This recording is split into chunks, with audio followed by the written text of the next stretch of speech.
Hey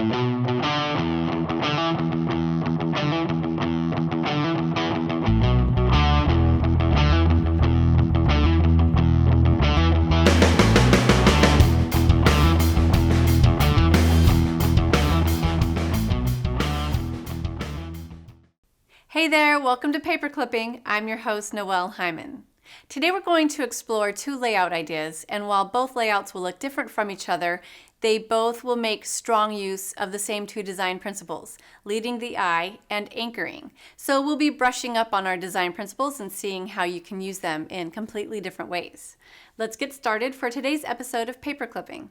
We're going to work with one vertical photo for this first layout, and this is from just a couple of days ago. My 18-year-old son walked into the door from school, and my 13-year-old son, who had just come home a few minutes earlier, went running and jumped into his arms, and my oldest caught him, and they kind of hung there for a minute. It was just a sweet welcome, and thankfully I happened to be within view and had my iPhone there and took a quick shot. I could have cropped the photo down to get a closer view of the two of them because they're pretty small, but I really liked having the context of the story and the welcome home. And so you can see the stairs and the railing, and there's the walkway into the entrance and the front door, and then the opening toward the living room. I like seeing that whole context. So that I'm going to keep. And this, because I haven't decided if this is going to be a story that I'll put in the album about our home and living in our home, or if it'll just be about our relationships and the two of them. But so I'm combining my kits today. I'm using items from two different kits. So these are from my kit for our album about our home.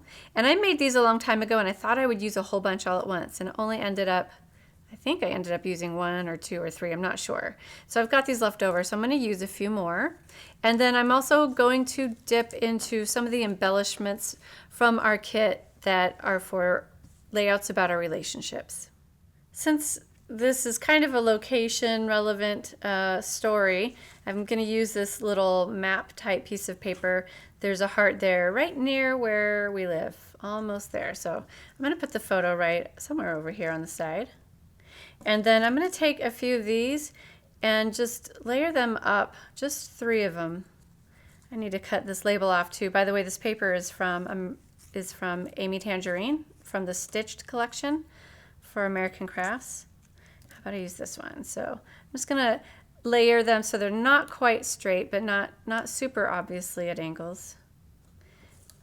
And just do it in three layers, so they're kind of just a row of houses underneath the photo. I just cut the label off, and now I want to make a big part of the rest of the design come from the title. And so I looked for a color of letters that would work with these houses here, and I've got this dark aqua, and it's similar to this aqua that's in these houses here.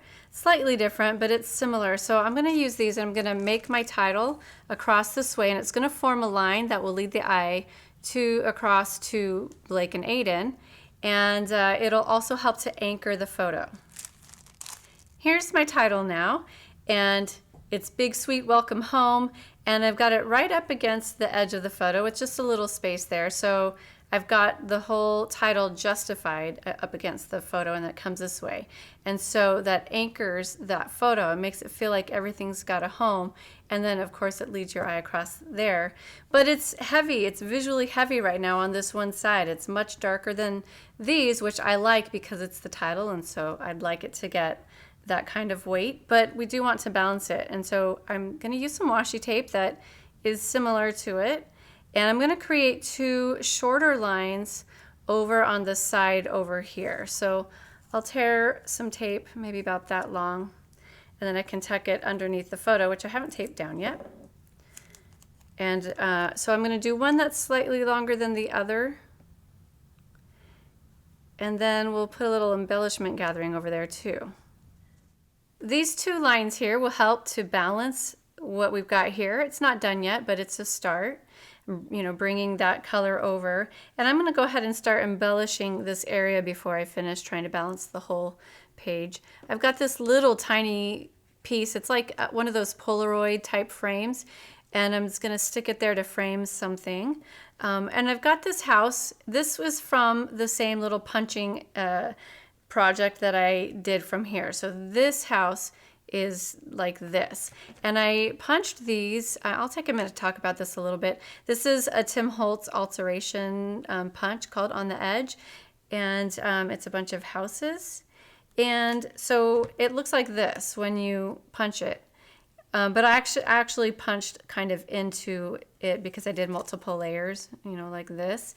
And I thought that I would cover up this white part or do something with it, but I often tend to kind of like it when I've got little weird jaggedy things that show that a human being actually did something by hand. So I'm going to leave that there. But I do have all these, a handful of these pattern paper pieces that I had stuck to the top of the cardstock. And so I'm going to take this one. So that way I'm bringing some of these colors that I've got down there, bringing up to here. So now I'm basically what I'm doing is as I'm adding embellishments is I'm spreading the color around. So taking this color and putting it here, taking some of these colors and putting them up here. And then I've got these little wooden people pieces. So I'm going to take out a big boy and a little boy for the two brothers and layer them on the tape here. And then I've got this paper here. I'm still looking for more of this dark turquoise. And this paper pad, I've got it in my kit for the album about our home. And this is slightly bluer, but it's very, very close to the letters. So I'm just going to cut out one of these little flowers here. So I've got this awkward space here, and they don't really feel like they're connected yet. So I'm going to connect them and also anchor this piece here by adding this little flower right there. So let me just try to get it back in place. So now it feels like a nice connected grouping where all the different parts are overlapping or interacting. Before I finish making sure this is balanced out, I'm going to add a few more pieces to fill in some of the other gaps. I've got this little vellum heart, and that's going to bring in some of the more yellowy tones and these wooden tones up to here. And then I'm going to top the photo with a little set of houses. Again, going with the theme of houses, just in case this goes in my houses album. I have a different story about people coming home, kind of this funny little quirky tradition that we have when we walk through the door. So that's why I'm not positive this one will really go in that album. And then I'm bringing up some of this pink, this warm pink to that house there with that little heart, which is not staying straight. I have it on a little piece of plastic. And then I've got these little pieces here. These are puffy stickers from Dear Lizzie, and this was in my kit for relationships, along with that heart up there and this heart here. So there's a good, almost done. We're a good start, I was about to say, but we're actually almost finished. The last thing that I want to add now before the journaling is I want to create two more lines, these horizontal lines in this turquoise color or aqua, whatever you want to call it. So I'm just laying this down because I'm laying the sticker down because I want the washi tape to be a little bit longer. So I just wanted to see what that length was. All right. So if I stick that approximately right there, I'm going to have this come out, yikes, to about right there. I don't want it to go too far over because then it will block off this, and we want this to stay open. Because you need that kind of open space there, some free-flowing white space. And then I'll add this on top of that, and then I can just fold over or fold under the excess washi tape that I've got here. And now I have a space that I've created for my journaling. It's like I've created a journaling space. Here's how I filled in my journaling, and I used a fine tip pen because I wanted to keep it light so that this would still have this airy feeling and this feeling of movement or ability to move in the white space there.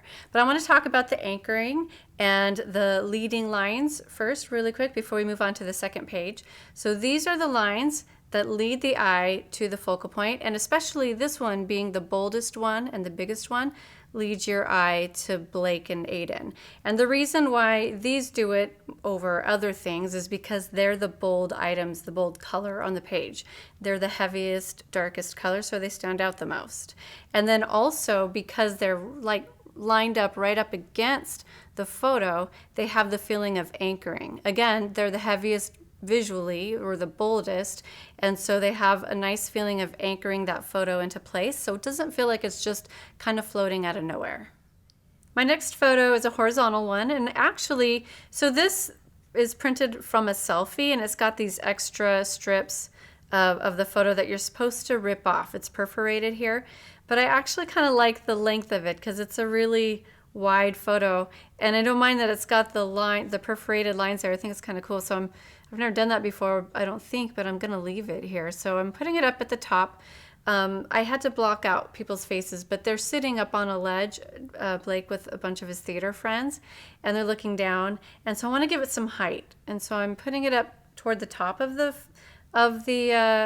page, and then to lead the eye further toward that, and also to emphasize the height, I am going to line up a bunch of arrows. I'm just going to line them horizontally, and they'll be pointing vertically, but they'll be lined up horizontally. And I'm starting with the big, bold, fat one.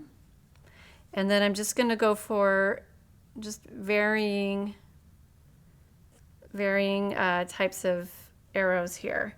And gets spread out the colors and the variety. Like this. So I'm just going down the line here with these arrows. Some of these are vellum and some of them are printed. And then these are all from a crepe paper package. It was like a Valentine's Day one from last year, I think, by Crepe Paper. And so I'm just taking all of the arrows that came in that package and I'm bringing them together. And that's something that I always just really enjoy, is taking a whole bunch or all of the same type of thing from one package and putting them together to make kind of a statement with them. So I'll have to fiddle with this a little bit, but basically I'm kind of lining, actually I don't want them all touching the photo. I'm just kind of lining them up so that they're sort of nestled inside of each other.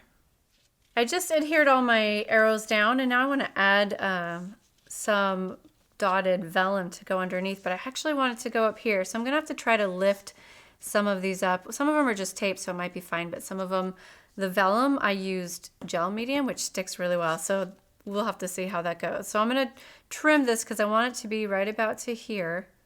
Oh, and maybe I won't have to go underneath too much vellum. So let me go ahead and start lifting, and I'll cut my piece of paper and get this layer under there. I'm going to add a little sticker here now just to fill in some of this space of this photo. There's some detailing that I can see in the photo on my computer that it just doesn't show up in the print. So it just looks really dense and dark there. So I'm going to put that there. And then now the way that it is now, it's really light and airy, and that's fine. And I'm feeling like I would like it to feel a little more grounded. There's nothing wrong with the way that it is now, but sometimes some of us want to have more of a grounded feeling to it. So just by adding this little bit of a detail, it's a really light weight, but it's additional weight. And if I add it down there, it'll provide a little bit of anchoring to this whole thing here and make it feel a little bit more grounded. So I'm just going to add this down at the bottom. The last thing that I want to add now is the title. And again, I'm just going to go from the bottom because I like the airiness that's left here. And I don't want to impose too much on that. So I picked letters, again, that are not super dark, bold, heavy color. And I'm going to just stick them right on top of that bottom grounding strip that I added before. And so let me push these down, and then I'll tell you where I'm going with the rest of this page.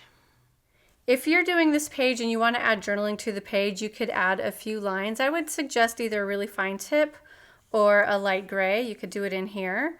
If you're using a different kind of paper down here at the bottom that you could actually write on, you could do it there. Mine's vellum with gold foil, so I couldn't really write on this. I personally don't want to add anything else to it. I like all the white and the airiness around here. And for me, that's okay because this is actually just kind of an introductory page to the rest of the layout. For me, I'm going to have a pocket page to the side, actually 2 pocket pages, and it's just going to be a bunch of pictures of him with his theater and choir friends from different times, and all the journaling will go in those pockets. So that's what I consider to be, this is what I consider to be kind of an introductory page. So sometimes I do pages like this that don't have journaling, and it's not that this won't have journaling, it's just the journaling is going to be on the next side. I'm not ready to do that page right now, but that's what's eventually I'm going to do, and that's why I'm not doing any journaling. But if you want to do journaling, you could easily do it along here and possibly down here depending on what you're using. If we can just take a second, we'll look again at the 2 design techniques that we've been working with. For leading the eye, obviously the arrows vertically lead your eye up to, they bring your eye up to the photo, and this helps as well. It helps bring your eye there. And then we are anchoring. We've made a whole line of vertical lines, and they overlap the photo, at least some of them do. And so that helps to anchor the photo so it doesn't feel like it's just in random space. It's anchored by a line of these little triangles that are the tips of the arrows. Let's compare the 2 different approaches, and then we'll look at some other examples. And we'll start with this one. This one, the anchoring lines and the directional lines take up the entire width of the photo. So it goes all the way across and it overlaps it. So it has the visual effect of pinning the photo down. That's the form of anchoring that it's using. It feels like it's pinning it down.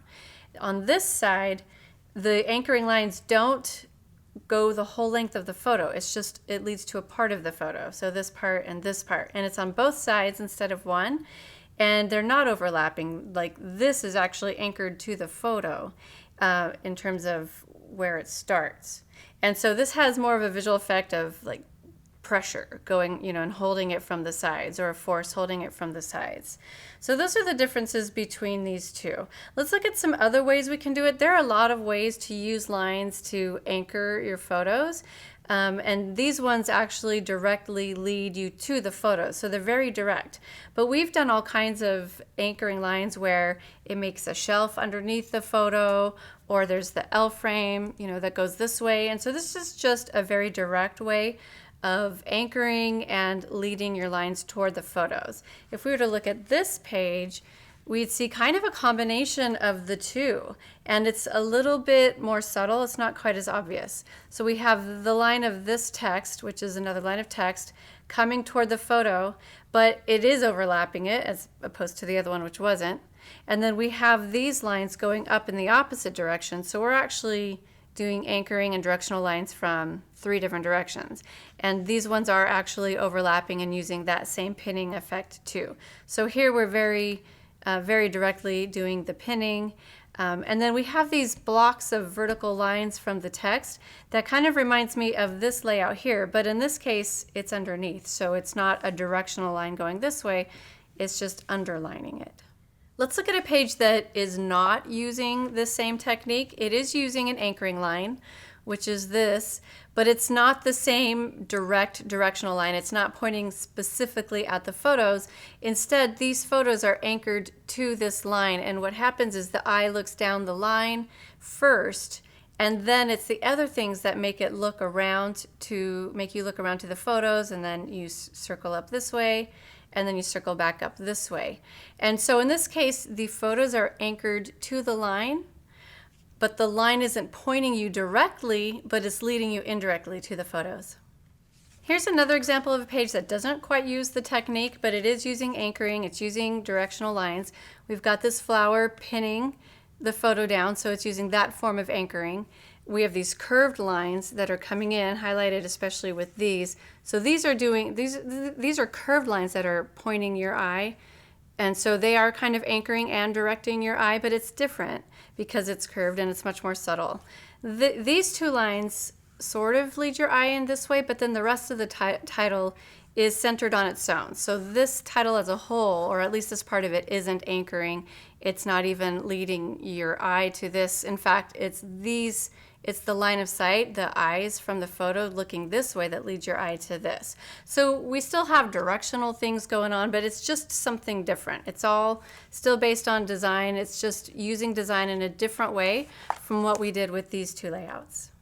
We're going to look at one more example that does use the kind of anchoring and directional lines at the same time, but it's more subtle, and we've got this layering underneath. So the other two pages I did, there wasn't much going on around the photos, but this one has a lot of different layers of papers and different things underneath it, and the directional anchoring lines are this one here and this one here. So the photos are also anchored by these because they're being framed by these, but this is leading the eye this way and helping to anchor further. And then this with all the different scrolly, leafy things and the writing in the title that comes down this way also helps to bring your eye down and it anchors it. So it's not quite as obvious, it's more subtle, it's not quite as direct, but it is still basically doing the same thing. I hope today's episode gave you some ways to brush up on and practice two very important and helpful design principles, leading the eye and anchoring. Thank you for joining me today. Until next time, have fun paper clipping.